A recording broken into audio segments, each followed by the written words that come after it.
የውላባችን እንደዚህ ስናንቆረቆር ቆይተን ደሞዝ መጣ።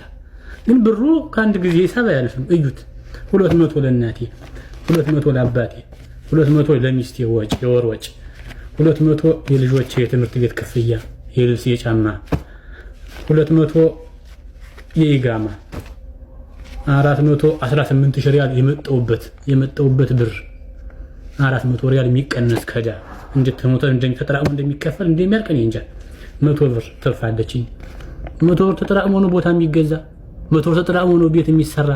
በፍቅር ህይወት ጥሎሽ ሄዶ እየወደድሽው እያፈቀርሽው በተለይ አስረግዞሽ ልጅንም ያህል ነገር አስታቅፎሽ በመከራሽ በጭንቅሽ በሐዘንሽ ሰዓት ከጎንሽ ያልነበረ ሰው ድንገት ትዝ ስትዩ በሆነ ሰው አማካኝነት ወደ አንቺ መጥቶ በሚዲያ ጋጋታ ይቅርበዩ አብረሹን ኑሪ ምናምን ሲባል እንዳትሰሚ። አንዳንዴ ደግሞ በጣም ዝም ስትል የሆነ እንደ ሞኝነት ይታይባል። አሁን ያው በዚህ አጋጣሚ ሞኝ እንዳልሆን ከሆነ ነገር ፈልጋለሁ። የሰው ልጅ ገንዘብ ካለው አያስጠላም። እንዴት ናችሁ ተመልካቾቻችን? እንደምን ከረማችሁ? ሁሉ ነገር ሰላም ነው ወይ እናንተ ጋር? እኛ ጋር በጣም ሁሉ ነገር ሰላም ነው። ለማንኛውም እንግዲህ ቀደም ሲል የተመለከታችኋቸውን ቪዲዮዎች ጨምሮ ሌሎችን ሰብሰብ አድርገን ይዘን መተን እንደተለመደው ያው ከእናንተ ጋር ማለት ነው እየተመለከትን እናወራለን፣ ሀሳቦቻችን ደግሞ እንለዋወጣለን ማለት ነው። ስለዚህ ከኛ ጋር እንድትቆዩ ጋብዛችኋለን። በቆይታችሁ ታዲያ ላይክ፣ ሰብስክራይብ፣ ሼር ማድረጋችሁ እንዳትረሱ። አዳዲስ የሆናችሁ በተለይ ላይክ ማድረጋችሁ እንዳትረሱ። ቤተሰቦቻችን እንኳን ያው እናቃቸዋለን። ለማንኛውም ዛሬ ብዙ ቪዲዮዎችን ይዘናል። ስለዚህ ከእናንተ ጋር እናወራለን። ግን አሁን ወደ መጀመሪያው ቪዲዮ እናልፋለን። ያ ጀማ ደሞዝ መጣ አዩት ደሞዝ መጣ። እስኪ እንመድበው ቦታ እናስይዘው እስኪ። ይኸው ላባችን እንደዚህ ስናንቆረቆር ቆይተን ደሞዝ መጣ። ግን ብሩ ከአንድ ጊዜ ሂሳብ አያልፍም። እዩት 200 ለእናቴ 200 ለአባቴ 200 ለሚስቴ ወጪ የወር ወጪ 200 የልጆቼ የትምህርት ቤት ክፍያ የልብስ የጫማ 200 የኢጋማ 418 ሺህ ሪያል የመጣውበት ብር 400 ሪያል የሚቀነስ ከዳ እንድትሞተ እንደሚፈጠራው እንደሚከፈል እንደሚያልቀን እንጃ 100 ብር ትርፋለችኝ 100 ብር ተጠራቅሞ ነው ቦታ የሚገዛ 100 ብር ተጠራቅሞ ነው ቤት የሚሰራ። እዚሁ ኢትዮጵያ ስለፈው እንደነበረው እዚህም ስለፋለ ኑርና ልጆቼ ነፍስ ካወቁልኝ ካደጉልኝ ይበቃኛል። እነሱ ደግሞ ለኔ ደግሞ ያገለግሉኛል። እኔ ሌላውን ሰው እንደማገለግለው ወይ እንደዚህ ሆነን ቀረን። ያ ጀማ እንደዚህ ሆነን ቀረን። ይኸው እንግዲህ እዚህ ድረስ መተን ይሄን ላብየተ ያንቆረቆር ነው ወይ ላባችን። ይህንን የመጀመሪያ ቪዲዮ ስትመለከቱ አረብ ሀገር ያላችሁ ሰዎች በእርግጠኝነት በደም ስሜቱ እንደሚገባችሁ እርግጠኛ ነኝ በጣም። ምክንያቱም እናንተም በዚህ ውስጥ እያለፋችሁ ስለሆነ ብዬ ነው። ከዛ ውጭ ያለነውም ደግሞ በተወሰነ ያክል ስሜቱንም ሼር እንደምናደርገው ተስፋ አድርጋለሁ ያስባለሁ። በአረብ ሀገር ያሉ ወንድም እህቶቻችን በምን ያክል ስቃይ ውስጥ አልፎ ገንዘብ እንደሚያገኙ በቀላሉ የሚገኝ ይመስለናል እኛ እዚህ ቁጭ ብለን ስንመለከተውና እንግዲህ ወንድማችን ተመልክታችሁት ከሆነ ላብ በላብ እንደውም ቪዲዮ በደንብ አያሳየውም በነገራችን ላይ እንጂ በጣም ልያላበው ሁሉ ነበር። ላቡ ከማለብም አልፎ ጠብ ሲል ነበርና ቀላል አይደለም። እኛ እዚህ ሆነን ገንዘብ ላክ፣ ገንዘብ አስገባ፣ ገንዘብ ላኩልን እንጂ ስንል ቀላል ይመስላል። እነሱ ግን ከዚህም ከተመለከትነው የበለጠ በብዙ ችግርና በብዙ ስቃይ ውስጥ አልፎ ነው ገንዘብ የሚልኩትና እውነት ለመናገር ይህንን ቪዲዮ ስመለከተው እጅግ በጣም ነው ያዘንኩትና ላጎት ለባለቤቱ ለልጆቹ ለሚከፈለው የክፍያ ብዛት ከዛ ደግሞ ለሄደበት ደግሞ የግድ ቤተሰቦቹ ሲልኩት ከዚህ ገንዘብ ተበድረው የሆነ ያክል ገንዘብ ተበድረው ነው የሚልኩት። ያንን ገንዘብ ደግሞ የግድ መመለስ አለበትና ያንን ገንዘብ እስኪመለስ ድረስ እንግዲህ ያለው ነገር ቀላል አይደለም። ለዛ ነው ብዙ የአረብ ሀገር የሚገኙ ወንድምና እህቶቻችን ቴዲ አፍሮ እንዳለው እኮ ነው ምን ይዤ ልመለስ ወደ ሀገር ቤት እንዳለው ማለት ነው።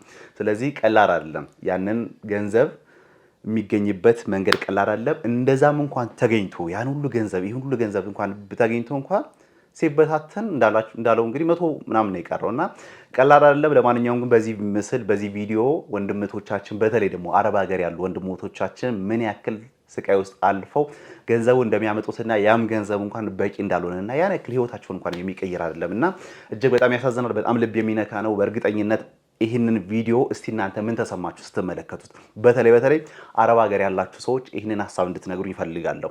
በምን አይነት ሆናችሁ ነው እናንተስ ገንዘቡን የምታመጡት? ምን አይነት ስሜት ይሰማችኋልስ? መመለስ ይፈልጋችሁ ነገር ግን በቃ ምን ይዤ ልመለስ ወደ ሀገር ቤት ያላችሁ በጣም ብዙ ናችሁና ሌላው ደግሞ እኛ እዚህ ሀገር ውስጥ ያለን ሰዎች ደግሞ አረብ ሀገር ላሉ ወንድሞቻችንና እህቶቻችን ደውለን ገንዘብ ላኩ ስንል እንደተመለከታችሁ ነው በቀላሉ አይመጣምና ይሄን ነገር ብንረዳቸው ለማለት ፈልጋለሁ። እናንተስ ምን አይነት ስሜት ተሰማችሁ? እሱን አካፍሉን። ለማንኛውም ወደ ሁለተኛው ቪዲዮ ደግሞ እናልፋለን። በፍቅር ህይወት ጥሎሽ ሄዶ እየወደድሽው እያፈቀርሽው በተለይ አስረግዞሽ ልጅን የሚያህል ነገር አስታቅፎሽ በመከራሽ በጭንቅሽ በሐዘንሽ ሰዓት ከጎንሽ ያልነበረ ሰው ድንገት ትዝ ስትዩ በሆነ ሰው አማካኝነት ወደ አንቺ መጥቶ በሚዲያ ጋጋታ ይቅርበዩ አብረሹን ኑሪ ምናምን ሲባል እንዳትሰሚ፣ ራስሽን አዳምጪ። ምክንያቱ የሄደበት ምክንያት አሳማኝ ሆኖ ካገኘሽው ይቅርበዩ። አለበለዚያ ይሄ ሰው ነገ 3 4 5 ልጅ አስታቅፎሽ ጥሎሽ ላለመሄዱ ምንም ዋስትና የለሽም። እመኚኝ እህቴ። ሚዲያ ላይ ያለ ሰው ነገ መጥቶ አንቺ ቤት ኑሮሽን አይኖርልሽም። በጣም የሚገርም ታሪክ የታየበት ድንቅ ለምን እንኳን ጥሎሽ እንደሄደ እስቃል። አሳማኝ አይደለም። ልጁ ዳይፐር ስፖንሰር ካገኘ በኋላ አይኑን አጉረጥርጦ ሲመጣ አትሊስት 1 ሳምንት ብሬክ አታረጊም? አትሊስት አትወስጂም ጊዜ ለሆነ ትንሽ የምታስቢው ሀሳብ ትንሽ አይኖርሽም? ትንሽ ከጭንቅላቴ ጋር ልወያይ፣ እነዛ ከኔ ጋር ካለቀሱት ሰዎች ጋር ላውራበት። አይ ዲዘርቭ እኮ የበለጠ ሰው አይ ዲዘርቭ እኮ። እውነቴን ነው። ሺዝ ቢዩቲፉል፣ ስትናገር ደስ ትላለች፣ ካይንድ ነች ምናምን ንግግሯ ምናምን ደስ ይላል። የተመኘ ሁላት እኔ ሪስፔክት የሚያደርጋት ከዛ እርግዝናዋን ራሱ ውብ አድርጎ የሚያሳልፍላት ወንድ ነው። ታለቅ እኔ እንደዛ ተመኘላት። ይሄ አይገባውም ባይለኝ እኔ አይገባውም። ልጁን ማየት ይችላል፣ ኦፍ ኮርስ ማየት ይችላል፣ ግን አይገባውም። እንደዚህ አይነት ሴት አይገባውም። ታለሽ ይንቃታል ተሽ ኦፍ ኮርስ እንዴ ሺዝ ኢዚ እኮ። አሁን መቼ እንዲህ አድርጋ ዌልካም ያደረገችው ሰውዬ ማለት ነው ሃይብሪክ እንዲህ ዌልካም ያደረገችው ሰውዬ ነገ አምሽቶ ቢመጣ አመሸ ምን ሆነ ነው ልትለው እንዴ? እንኳን ማምሸት አይደለም ስንት ነገር ያደረገች ወይ ቢያስቀይማት የሆነ ነገር ልትለው እንዴ? ምንም አፍ አይኖራትም። ቢኮዝ ስንት ነገር አርጓት ሺዝ ዌልካም ዊዝን አ ሚኒት የይቅርታ ልቧ ምናምን። ለምን ታረቃችሁ? ለምን አብራችሁ ሆናችሁ? ለምን በቶሎ ይቅርታ አደረግሽለት? የሚሉ አስተያየቶች በጣም እየተመለከትን እንገኛለን። እኔ አይገባኝም ከምን ሀሳብ ለምን ይሄ ነገር እንደሚነሳ ይገባኛል። ሰው ሲታረቅ ሰው ሲፋቀር ደስ ይለን ይገባል እንጂ ለምን ታረቁ? ለምን አብራችሁ ሆነች? ለምን አታስቢም? ለምን እሻልሽው? የሚል ነገር በጣም ያውም በነገራችን ላይ ከብዙ ሴቶች ነው። ወንዶች ቢሆንሽ ስመቸስ ከብዙ ሴቶች ለምን አብረሽ ሆነሽ? ለምን ይቅር አልሽው? በነገራችን ላይ እንደዚህ የሚሉ ሴቶች ይሄኔ እነሱ ራሱ የሚኖሩት ህይወት የነሱ ሪሌሽንሺፕ ራሱ ልክ አይደለም። ግን የራሳቸውን ሪሌሽንሺፕ ልክ ሳይሆን ቀርተው ይዘው ግን ሌላ ሰው ግን እንዲታረቁ አብረው እንዲሆኑ ግን አይፈልጉም። እና በጣም ነው የገረመኝ የእውነት ስመለከተው በጣም ነው የሚያናደው። በጣም ነው የተናደድኩት። ለምንድን ነው ሰው አብሮ ተፋቅሮ አብሮ ሲኖር ደስ ይላችሁ ይገባል እንጂ የዚህን ያክል በማሰብ አይ መሆን የለባችሁም አብራችሁ መሆን የለባችሁም ለምን ማሰብ አለብሽ? ከአንድም ሁለትም ሶስትም አራትም ቪዲዮዎች ተመለከትኩና ይሄ የራሳቸው ህይወት ነው። ይቅርታ ማለት አለማድረግ የሷ መብት ነው። ግን ደግሞ ይቅርታ ካደረገች ደግሞ አብረን እንኖራለን ካለች ደግሞ ምንድነው ችግሩ? እንደውም በርቱ አብራችሁ እንኳን ሆናችሁ ያስብላል እንጂ በተቃራኒው ጭራሽ አይ ለምን ሆናችሁ አይ አብራችሁ ለምን ትቀጥላላችሁ? እኔ አይገባኝም። በነገራችን ላይ እናንተ ቤተሰቦች ምን እንደምትሉ ኮሜንት ብትሰጡኝ ደስ ይለኛል። ግን አብዛኛውን ከሰይፉ ኦን ቤት ላይ ከቀረበችው በኋላ በማግስቱ ጥሩ የሆነ ኮሜንት ተሰጣት። እንኳንም አብራችሁ ሆናችሁ ደስ ይላል የሚል ነገሮች በብዛት ሲዘዋወር ነበር። ከዛ በኋላ እንደውም እነሱ ሶሻል ሚዲያ ላይ ተመልክታችሁት ከሆነ ቲክቶክ ላይ ላይቭ ቀርበው ሁለቱም አብረው የተለያዩ ዘፈኖች እየዘፈኑ የተቀለዱ ምናምን ስንመለከታቸው ነበር። ልክ በማግስቱ ለምን አብራችሁ ናችሁ? ለምን አብራችሁ ትሄዳላችሁ? ለምን አብራችሁ ትወጣላችሁ? ለምን ይቀራልሽው? መቆየት አለበት። እንደውም አንዳንዶች ጭራሽ ከሱ ጋር ትተሽ ሌላ ህይወት ሊኖርሽ ይገባል፣ እሱ ዲዘርቭ አያደርግሽም የሚል በሰው ህይወት ውስጥ ገብተው ሲፈተፍቱ እንመለከታለን። በጥሩ ነገር ቢሆን እኮ ደስ ይላል። ግን በማያገባቸው ነገር ያውም ኔጌቲቭ የሆነ ሀሳብ አንስተው ሲያወሩ በጣም ነው የሚያሳዝነው። እናንተም እንደተሰማችሁ አላውቅም። እኔ ግን የእውነት ቤተሰቦች በጣም ነው ያዘንኩትና ብንችል እንደዚህ ኔጌቲቭ ነገሮችን ባናወራ፣ እሷ ላይ ምን ያሳድራል፣ እሷ ላይ ምን ጫና ያደርጋል የሚለውን ነገር ብናስብ ይሄ መልካም ነው ያስባለሁ። ካልሆነ ግን ብንችል ፖዚቲቮች ነገሮችን ጥሩ መልካም ነገሮችን ብናነሳ ይሻላል እንጂ ለምን ይቀራልሽው ብሎ በሰው ህይወት ውስጥ ይሄን ያክል ጣልቃ ገብቶ ማውራት በጣም ነው የተናደድኩት እና በማግስቱ እንዳልኳችሁ ጥሩ የተመለከት ነበር። ከዛ በኋላ ግን ይህን ስመለከት በጣም ነው የተናደድኩት። ለማንኛውም ግን በእርግጠኝነት የእናንተ ህይወት ይህንን ነገር የምትሉ ሰዎች የእናንተ ህይወት ቢፈተሽ ቢታይ ቢመለከት በእርግጠኝነት ሪሌሽንሺፓችሁ ወይም ደግሞ የፍቅር ግንኙነት ሊሆን ይችላል፣ የትዳር ግንኙነታችሁ ሊሆን ይችላል፣ የትዳር ሁኔታችሁ በእርግጠኝነት ልክ ላይሆን ይችላል። እጅግ በጣም እየተናደዳችሁበት፣ እጅግ በጣም ልባችሁ እያዘናችሁበት ውስጥ ያላችሁ ሪሌሽንሺፕ ውስጥ ናችሁ ወይም ደግሞ ትዳር ውስጥ ናችሁ። ግን በእርግጠኝነት እሷን ለምን ይቀራልሽ እያላችሁ እንደሆነ እርግጠኛ ነኝ ያስባለሁ። የእናንተን ሪሌሽንሺፕ ኪፕ ሳታረጉ ወይም ደግሞ የእናንተን ሪሌሽንሺፕ ግን ይዛችሁ ሰው ይቅር ሲባባል ግን ለምን አላችሁ አይባልም። እናንተም በፍቅር ግንኙነት ውስጥ ወይም ደግሞ በትዳር ውስጥ ብዙ በእርግጠኝነት ልባችሁ እጅግ በጣም ከሷ የበለጠ አዝናችሁ ግን ይቅር ብላችሁ ይኖራችሁ ያላችሁ አላችሁ። ግን እዚህ መታችሁ ደግሞ ለሷ ሌላ ነገር እንድታሰብ አሁን ደስ የሚል ሁኔታ የተፈጠረውን ነገር ወደ መጥፎ ነገር እንድትቀይሩ የምታደርጉ ደግሞ በጣም ብዙ አላችሁና እባካችሁ እንደዚህ ነገር ባትሉ ጥሩ ነው። መልካሙን ነገር ብትመኙላት ይሻላል እንጂ ኔጌቲቭ ነገር ለምን ታረቅሽ፣ ለምን አብረሽ ወንስ ምናምን ደግሞ የሚናገሩበት መንገድ አይታችሁታል። በጣም ስሜት የሆነ ነው የሚናገሩት እና እጅግ በጣም ያናዳል። እኔም እንግዲህ ስሜታዊ ኮንክ ይቅርታ እንዴ ቆይ ግን ጋይስ እኔ እኮ አሁን ነው ቪዲዮዎችን ማየው። አንቺ ስንት ዓመት አብሮሽ የኖረውን ባል ቺት ሲያረግብሽ የልጆችሽን አባት ይቅር እያልሽ አብረሽ እየኖርሽ እቺ ልጅ ለምን ይቅር አለች? ለምን ሰላም መሰረተች? ሊያውም እነዚህ ልጆች እኮ ወጣቶች ነበሩ እንዴ! ምን ሆናችሁ ነው? እኔ በጣም ነው ግራ የገባኝ። ለምን ሰላም ፈጠሩ? ለምን ተታረቁ?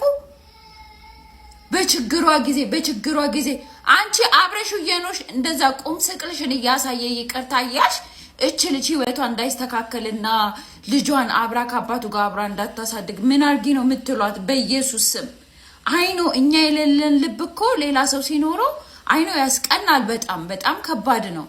ግን ደግሞ ይሄን ያህል ግን ልጅቷ ላይ መውረድ እናንተ ማለት ልክ አይደለም። ጌታን እኔ በጣም ስለገረመኝ ነው እንዴ ከሰማነው ነገር የተነሳ ይሄን ያህል ሰላምና ፍቅር ጠልተናል እንዴ?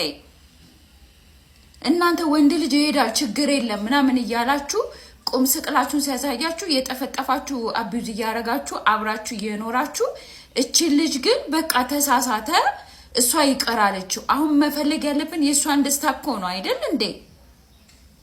ማለት በጣም ስለገረመኝ እኮ ነው። አይሚን እንዴ አይኖ በቃ እኛ በጣም ብዙ የሰማነው ነገር አለ እንዳትጎዳ ዝናችሁላት ነው ምናምን። ግን እድል ሰጠች፣ በቃ እድል ሰጠች። እሱም ተናገረ ያለፈበትን። አረ ተው በእውነት ሼም ነው እንዴ በኢየሱስ ስም። አረ እኔ በጣም ነው ያፈርኩት። ለማንኛውም ወደ ቀጣይ ቪዲዮ እንመለከት። ለምንድን ነው ግን ብዙ ሰዓት ያስቆምሽኝ ውጪ? ከሰዓት በፊት መጣሻ? በጊዜሽ መጥቻለሁ። አባ ምን ይሰራል ስላልሽኝ ባለፈው ኢንተርቪያችን ላይ በግና ወርቅ ነው ያልኩኛል። ወደ ግራም መቀየርም ትችላለሽ ወደ ወርቅ። ቴንኪው ነው ማለት ያለብሽ። አሁን ወርቅ ካልሆነ ብለሽኝ ደግሞ ተሰማኝ። በግሽን ያሳድጋለሁ አልኩኝ። በግሽን ልክላንቺ ግሽልሽ ይዤው ልሂድ። አሁንማ የኔ ናት። በነገራችን ላይ ሁሌ ፓስታ በበላው ቁጥርና በሰራ ቁጥር ትዝ የምትለኝ እሷ ናት። የሆነ ፖድካስት ላይ ስትናገር ነበር ፓስታ መቀቀል ይከብደኛል ምናምን ስትልና ሙሉ ትባላለች። በራሷ ዓለም ውስጥ ያለች የራሷን አስተሳሰብ የምታራምድ ስለ ሰው በፖዚቲቭ መንገድ ግድ የሌላት ስለ ራሷና ስለ ራሷ የራሷን ዓለም ፈጥራ በራሷ ዓለም የምትኖር ናት እና ልጆቿን እንኳን ትምህርት ቤት አትልክም። እዛው ነው የምታስጠናቸው፣ ቤት ውስጥ ነው የምታስጠናቸው እና በጣም መነጋገሪያ ናት። በጣም ትገርመኛለች። አንዳንዶች አረ በጣም በዛ፣ ይሄ ልክ አይደለም፣ ምንድነው እንደዚህ ማብዛት፣ ምንም ጥሩ አይደለም የሚሉ አሉ። አንዳንዶች ደግሞ እንዴ መብቷ እኮ ነው፣ በራሷም የራሷን አስተሳሰብ ያራመደች ነው፣ ክፋትም የሌለው ነገር ነው ይላሉ። እና በሁለት መልኩ የቆሙ ሰዎች አሉ። ግን ሁሌ ከየዋህነትም አይባታል። እውነት ለመናገር አውቃ አይደለም የምታደርጋቸው ነገሮችን ሳታቅ ሳይገባት ነው የምታደርጋቸው እና ብቻ በጣም የምትገርምናት። አሁን ደግሞ አምለሰት ሙጬ ደግሞ ቤት ስትገባ ተከራይታ ስትገባ እንግዲህ ቤት ለምቦሳ ብላ በግ ይዛ ሄደች። እንግዲህ በግ ለምንወደው ለምናከብረው ሰው እንወስዳለን አይደለ? እኔ ወርቅ ነው አምጭልኝ ያልኩሽ እንጂ በግ አልፈልግም አለቻት። እና ኦድ ናት በቃ በራሷ ዓለም ነው ያለችው። እና ከዚህ በፊትም አበባ አይገባኝም አበባ ለምንድን ነው ለሰው የሚሰጠው ስትል ነበር። አሁን ደግሞ ጭራሽ በግ መጥቶላት በጉን አያልፈልግም አለች። ከዛ ደስ የሚል ቆይታ አድርገው ነበር ከአምለሰት ጋር። እንግዲህ ገብታ ኪችን ውስጥም ገብታ ፓስታ አብረው ሰርቶ በልታለች። ሰርቶ በልተውን በነገራችን ላይ ፓስታውን ካልወደደችው አልወደድኩም የምትል እንደዛ ነው ያለችው። ይሄኔም አልወደድኩትም አለች ፓስታውን ስትበላ። ጣፍጥ እውነት ግን ትንሽ ተቀጥለዋል። እውነት ለመናገር ድስት ውስጥ ለማንኛውም ግን በራሷ ዓለም ነው ያለችው። ይመቻት። ያን ያክል የሚጎዳ ወይም ደግሞ መጥፎ የሆነ ባህሪ የላትም። ከአምለሰት ጋር ያደረገችው ቆይታ ግን እጅግ በጣም ደስ የሚል ቆይታ ነበር ያደረገችው። ስለዚህ ገብታችሁ ሙሉውን እንድታዩት ጋብዛችኋለሁ። ወደ ቀጣዩ ቪዲዮ ደግሞ እናልፋለን።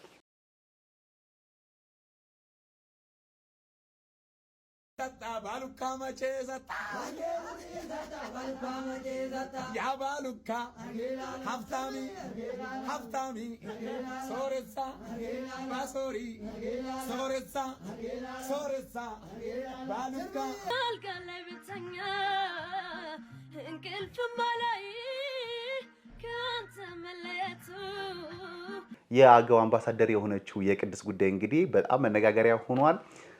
በሆነ ጊዜ አጋጣሚ እንግዲህ በፌስቲቫል በተገኘችበት ወቅት ፎቶ ተነስታ የሆነ ልጅ ያነሳት ፎቶ፣ ከዛ በኋላ ያ ፎቶ ወጣ ቫይራል ሆኖ በጣም ቆንጆ ናት፣ በጣም ታምራለች። ስለዚህ በዛ ምክንያት እንግዲህ ብዙ ሰዎች ላይ ወደዷት። ሰይፉ ኦን ኢቢኤስ ላይ ቀርባ ደግሞ በጣም መነጋገሪያ ሆነች ማለት ነው። ከዛ በኋላ በዘመናዊ ልብስ ሲመለከቷት ሰዎች አንዳንዶች ለምንድን ነው በዘመናዊ ልብስ የምንመለከታት ደስ አይልም ይላሉ። ለምን እንደዚህ እንደሚያስቡ አላውቅም። መቼስ ሁሌ ያን አለባበስ ለብሳ አትንቀሳቀስም፣ አይመቻትም እንደዚህ አይነት አለባበስ ለብሳ ምንም ነገር ለመስራት እና አንዳንዶች ለምንድን ነው እንደዚህ የምትለብሰው የባህል ልብስ ብቻ መልበስ አለባት ብሎ የሚያስብ ሰው አለ። አንዳንዱ ደግሞ እንዴ ምን ችግር አለው እንዴ ዘመናዊ ልብሶች መልበስ አለባት የሚሉ አሉ። ብቻ እሱ አይደለም። አሁን መነጋገሪያ የሆነችው ደግሞ ከአንድ ባለሀብት ሰውዬ ጋር እየታየች ትገኛለች እና ብዙዎች ድሮም የምታረጊው ወርቅ ድሮስ እያደረግሽ ያለሽው ነገር ከምን አመጣሽ ብለን እናስብ ነበር፣ ለካ ባለሀብት ጠብሰሽ ነው እያሉ ይገኛሉ። እርግጠኛ የሆነ ነገር እሷ የተናገረችው ነገሮች ግን የለም። በእርግጥ የተለያዩ ምስሎችና ቪዲዮዎች ግን ሶሻል ሚዲያዎች ላይ እየተመለከትን እንገኛለን እና ቢሆንም በነገራችን ላይ እንደዛም ቢሆን የራሷ መብት ነው። እኛ ላይ ያገባን ይችላል።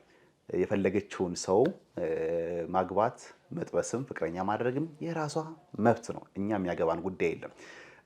ግን ደግሞ ለምን ለበሽ ለምን ወርቅ አደረግሽ የሚሉ አሉ። እሷም ደግሞ ብዙ ምስሎችን በሶሻል ሚዲያዎች ታጋራለች እና ብቻ መነጋገሪያ ሆናለች። አንዳንዶች እንዳልኳችሁ በቁንጅናዋ በጣም ስለወደዷት በቃ አንቺ የባህል አልባሳት ብቻ ነው መልበስ ያለብሽ እንጂ ዘመናዊ ልብስ መልበስ የለብሽ ይሏታል። አንዳንዶች ደግሞ አይ እንደዛ መሆን የለበትም እያሏት ነው ይገኛሉ። ግን ሰሞኑን የወጡት ምስሎች ግን አንዳንዶች ለምን ከዚህ ባለሀብት ጋር ታየሽ አይነት ስሜት ያለ ይመስላል እና መብቷ ነው ብዬ ነው የማስበው። እኔ ማንንም መጥበስ ትችላለች። እናንተስ ምን ተሰማችሁ? የቅድስት ጉዳይ ስትመለከቱት መብቷ አይደለም ወይ? ከማንም ሰው ጋር የመሆን መብት የላትም ወይ ነው? ይሄ ነው። ስለዚህ ወደ ቀጣዩ ቪዲዮ ደግሞ እናልፋለን። የሰው ልጅ ገንዘብ ካለው አያስጠላም። ቁንጅና ከወዲ ይወጣል ይባላል። ሰው ከበላ ከጠጣ ቆንጆ የመሆን እድሉ ሰፊ ነው ይባላል። ምክንያቱም ያው የምትበሉት ነገር አለ መልክ የሚሆናችሁ። ስለዚህ ስትበሉ ስትጠጡ ምን ስትሉ ያው ያ ነገር መልክ ይሆናል ይባላል። ግን ምንም እንኳን በጣም ቆንጆ ባይሆንም እንኳን ገንዘብ ካለው አንድ ሰው ያን ያክል አያስጠላም ይላሉ። እንግዲህ እቺ ያለችው ብዙዎቻችሁ ተስማማላችሁ አትስማሙም አላውቅም። አንዳንዶች ኧረ በጭራሽ ሰው በተፈጥሮ ቆንጆ ስለሆነ ነው እንጂ ገንዘብ ስላለው ብቻ ቆንጆ ይሆናል ማለት አይደለም። ግን በተፈጥሮ ቆንጆ ከሆነና ትንሽ የገንዘብ ካለው ደግሞ በጣም ቆንጆ ይሆናል እንጂ መልክ የሌለው ጭራሽ ቆንጆ ከሆነማ የሚባል ነገር አለ። በእርግጥ ደግሞ እየተመለከትን ያለ ነው ገንዘብ ያላቸው ሰዎች እንግዲህ ጎረዳ አፍንጫ ቢኖራቸውም እያሰሩ ቀጥ ያለ ይኖራቸዋል። ስለዚህ ከንፈራቸው ትንሽ ሆነም ከንፈራቸውን ያሰልቃሉ ምናምን ጸጉራቸውን ሂውማን ሄር ያደርጋሉ ይባላልና ስለዚህ ገንዘብ ካለ ውበትክን አሁን የምትገዛበት ጊዜ ደርሰናል። ስለዚህ ምንም ብትሆኑ ብታስጠሉም ብታምሩ ብቻ ገንዘብ ይኑራችሁ ነው ሐሳቡ። ገንዘብ ካለ ያምርብሃል ቢያንስ እንኳን አታስጠላም የሚለው ሐሳብ እናንተ እንደተመለከታችሁት እኔ እዚህ ጋር እንኳን የለውበትም። ግን ያው ሰው ከበላ ከጠጣ ያምርበታል በሚለው ሐሳብ ግን እገዛለሁ።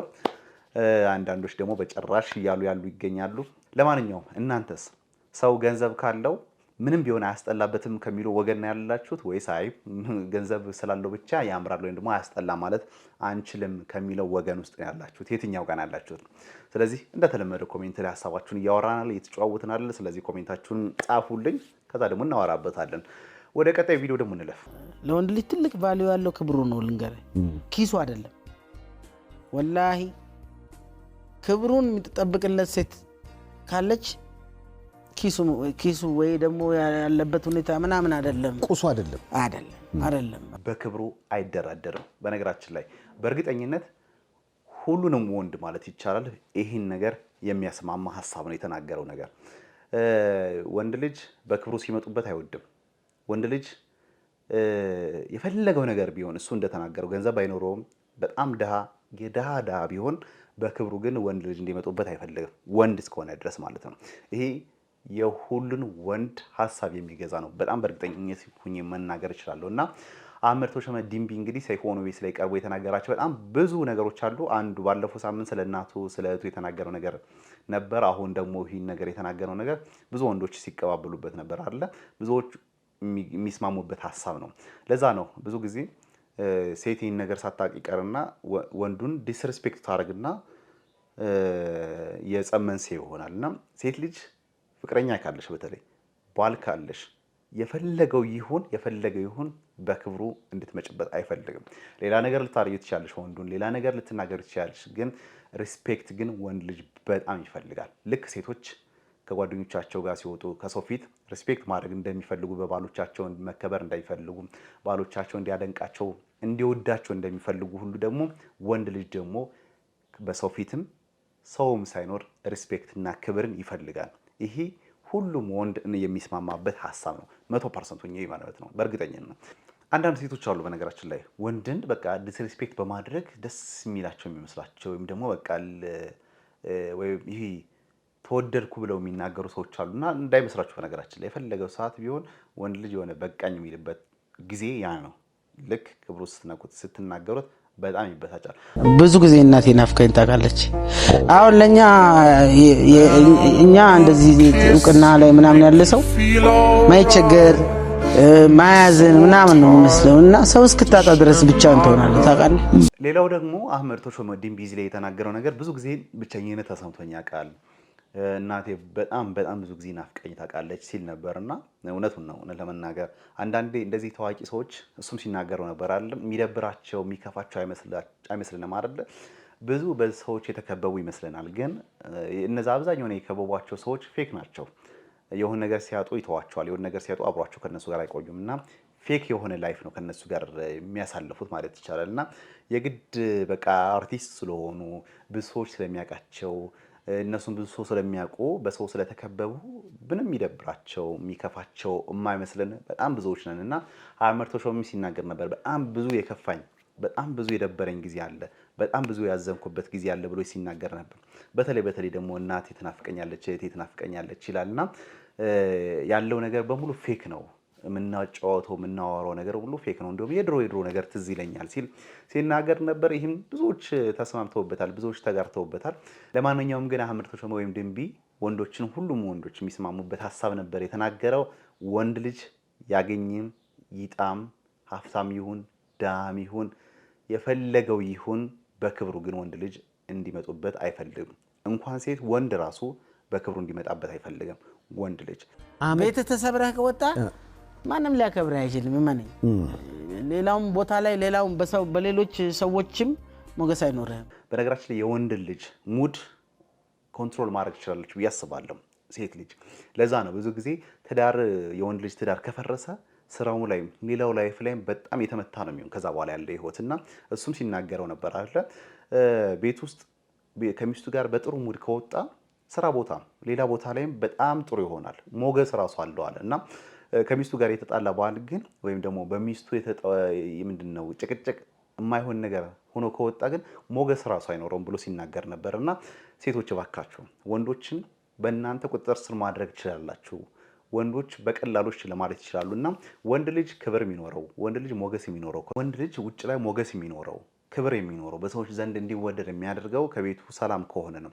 ከቤቱ ሰላም ከሆነ ስራው ይሳካለታል። ከቤቱ ሰላም ከሆነ ከሰዎች ጋር ያለ ግንኙነት በጣም ሰላማዊ በጣም ፒስፉል ነው የሚሆነው። ቤቱ ግን ልክ ካልሆነ ትዳሩ ግን ልክ ካልሆነ ግን ሙሉ ቀኑን ሲበጠበጥ የሚውለው እና ሞገሱም ያለው ክብሩም ያለው ትዳር ውስጥ ነው ያለው ከሚስቱ ጋር ሰላማዊ ሲሆን ነው ትዳሩ ሰላም ሲሆንና ባሎቻችሁ በጣም ስኬታማ እንዲሆኑ ሰላም እንዲሆንላችሁ ያንን ሰላም አስጠብቁ ነው። ካልሆነ ግን ባልየው ከቤት ተጨቃጭቆ የማይሆን ነገር ተነጋግሮ ከወጣ ግን ውጭ ላይም ክብር የሌለው ሞገስ የሌለው ግሬስ የሌለው ቀለበቢስ ነው የሚሆን። ይሄው በእርግጠኝነት ብዙ ወንዶች የሚስማሙበታልና የወንድ ልጅ ጥንካሬውም ድክመቱም ሁሉ ነገር ያለው ትዳር ውስጥ ነው ያለው። ትዳሩ አሪፍ ከሆነ ጥሩ ከሆነ ውጭ ላይ የሚያሳየው ያንኑ ነው።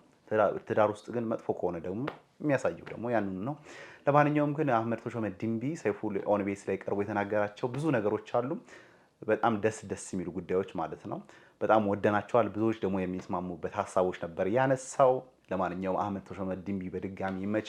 ለማንኛውም ወደ ቀጣዩ ቪዲዮ ደግሞ እናልፋለን። አይደለ በአገረ ጣሊያን ሮም ዋና ከተማ ላይ ቁጭ ብዬ ከምሳ በፊት ቢራ ሞሮቲ የሚባለውን የጣሊያን ምርጡን ቢራ እየጠጣሁኝ ምን አስገረመ መሰላችሁ?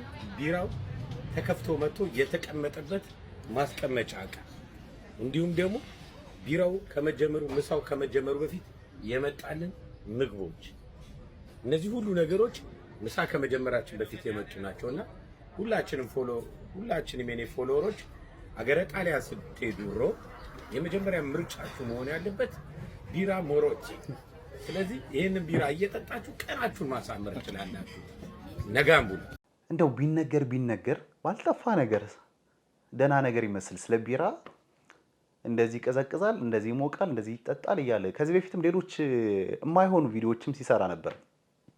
አሁን ደግሞ ጭራሽ ያንን ቦርጭ የሚያክል ይዞ እንግዲህ ስለ ቢራ እንዴት ይቀዘቅዛል፣ እዚህ ያለው እንዴት ነው ይጠጣል፣ እንዴት ነው የሚጠጣ እያለ ያወራልና በጣም ነው ያፈርኩት ሆነን ለመናገር ስመለከተው። ከሱ እድሜ የማይመጥን ቪዲዮ ነው የተመለከቱት። እናንተ እንዴት እንዳያችሁት ባላቅም ማለት ነው። እና ቢያንስ እንኳን ትልቅ ሰው ነው፣ በይብዛሚነትም ብቻ ሶሻል ሚዲያ ላይ የሚከተለው ሰው ይኖራልና ያን ያክል ከውጭ ሀገር የምንወስደው ነገር ስለ ቢራ እንዴት ይቀዘቅዛል፣ ቢራ እንዳይሞቅ እንዴት እናደርጋለን የሚለውን ነገር ማሳየት እኔ አላቅም። ወይም ደግሞ ይመስለኛል ብርቅ ሆኖበት ይመስለኛል ብዬ ነው የማስበው። እንዴት እንደዚህ ሰው ያሳያል? ጥሩ ነገር በእርግጠኝነት ብዙ እጅግ በጣም ብዙ መልካም ነገሮች አሉ የሚታዩ አይደለ? ስለዚህ እነሱም ቢያሳየን እኛ ልንወስዳቸው እኛ ልንማርባቸው የሚገባ ነገሮችን ሊያሳየን ሲገባ ጭራሽ ቢራ እንዴት ይቀዘቅዛል ብሎ ነው ያሳየን። እና እኔ በጣም ያሳቀኝም ያዘንኩትም ያሳዘነኝም እውነት ለመናገር ያሳቀኝ እንዳልኳችሁ ምናልባት ብርቅ ሆኖበት ይሆን የመጀመሪያው ጊዜ ሄዶ ስለማያውቅ እንደዚህ ነገር ተመልክቶ ስለማያውቅ ይሆን ብዬ ማሰብ። ከዛ ደግሞ እንደው ሰው ልጆች ታዳጊዎች ይመለከቱኛል ብሎ እንኳን አያስብ የሚል ነገር አየው። ከዚህ በፊትም በእርግጥ እንደ ሀሳብ ማቅረብም የለብንም ብዬ አስባለሁ። ከዚህ በኋላ ግን እንደዚህ ጉዳዮችን ማንሳት ይወዳል። እንደዚህ የማይመጡ ነው ለሶሻል ሚዲያው የማይመጥን ጉዳዮችን ያነሳልና አንዳንዴ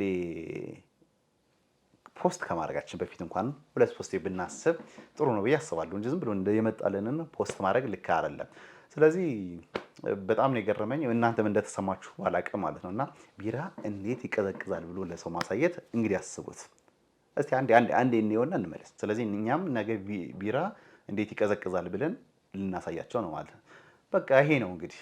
ይሄ አሁን ትልቅ ትምህርት ሆኖ በቲክቶክ እንግዲህ ፖስት ማድረጉ ነውና ሁሉን ያምርሽ ገበያ አታውጧት ነገር ነው። በእርግጥ እሱ ሁሉ ብርቅ ሆኖበት ነው ሁሉን ነገር ያየውን ነገር ካላሳያችሁ ይሄን ነገር ካላሳያችሁ ይላል። ብቻ ግን የራሱ ህይወት ነው። ቢሆንም ግን በእድሜው ልክና በሚመጠን መልኩ ቢያሳይ መልካም ነው ብዬ አስባለሁ። ለማንኛውም የዛሬው ከተለያዩ ሶሻል ሚዲያዎች ሰብሰብ አድርገን ከእናንተ ጋር ያወራንበት የተጫወትንበት ሀሳብ ይህንን ይመስል ነበር። በእርግጠኝነት እንደወደዳችሁት ዘና ፈታ እንዳላችሁ እርግጠኛ ነኝ። በሚቀጥለው ደግሞ ሌሎች በጣም አነጋጋሪ የሆኑ ምስሎችን ይዘን ወደ እናንተ እንመጣለን። ስለዚህ ከነሱ ጋር ደግሞ እያወራን እየተጫወትን ከእናንተ ጋር ቆይታ እናደርጋለን ማለት ነው። ግን ይሄ ነገር ቢስተካከል፣ ይሄ ነገር ይጨመርበት፣ ይቀነስበት የምትሉት ነገር ካለ እንደተለመደው ኮሜንት ጻፉልን። ከአሁን ድረስ የተመለከትናቸውን ቪዲዮዎች ደግሞ ሀሳብ ካላችሁ አስተያየት ካላችሁ ደግሞ ይሄ ነገር ቢስተካከል የምትሉት ነገር ካለ ደግሞ ታች አርጉት። እንዳትረሱ ግን ሼር፣ ኮሜንት እና ሰብስክራይብ ማድረጋችሁን እንዳትረሱ። በርናባስ ነበርኩኝ አብሬያችሁ የቆየሁት ማለት ነው። የበርናባስ ቤተሰብ ሌሎች ደግሞ እንዲመለከቱት እንዲያዩት ደግሞ ላይክ ሰብስክራይብ ሼር አድርጉት። ይመቻችሁ። ጨርሻለሁ። ቻው